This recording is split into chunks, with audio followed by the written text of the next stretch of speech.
स्वाती नक्षत्रातील पावसाचे अमृततुल्य जल आणि त्याचे उपाय. स्वाती नक्षत्र हे 18 ऑगस्ट रोजी सकाळी 4:58 सुरू होत असून 19 ऑगस्ट रोजी ते 6:46 असेल.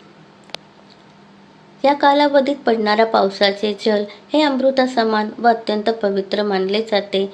थेट आकाशातून पडणारे हे पाणी साठवून ठेवल्याने घरात सकारात्मक ऊर्जा, आर्थिक समृद्धी आणि आरोग्यास लाभ होतो अशी लोकसमजूत आहे. अमृतासमान शुद्ध जल. स्वाती नक्षत्रात आकाशातून पडणाऱ्या पावसाच्या थेंबांना विशेष महत्त्व असते. पारंपरिक समजुतीनुसार हे पाणी शिंपल्यात पडल्यास त्याचा मोती बनतो असे मानले जाते. आर्थिक समृद्धी. थेट आकाशातून पडणारे स्वच्छ वर्षाजल एका तांब्याच्या, पितळेच्या किंवा काचेच्या स्वच्छ पात्रात गोळा करून घराच्या ईशान्य किंवा देवघरात ठेवल्यास धनवृद्धी होते. आरोग्य व दीर्घ आजार निवारण होते. जर घरात एखादी व्यक्ती दीर्घकाळापासून आजारी असेल तर हे साठवलेले पाणी त्यांच्या अंगावर किंवा घरात शिंपडल्याने नकारात्मकता दूर होते आणि मानसिक व शारीरिक स्वास्थ्य सुधारण्यास मदत मिळते.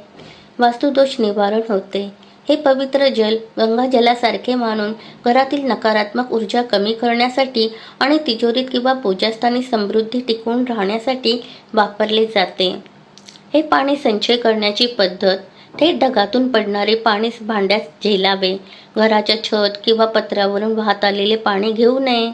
पाणी गोळा करताना पात्राला आपला थेट हात लागणार नाही याची काळजी घ्यावी. हे जल काचेच्या पारदर्शक बाटलीत किंवा तांब्याच्या कलशात झाकून सुरक्षित ठेवावे. धन्यवाद.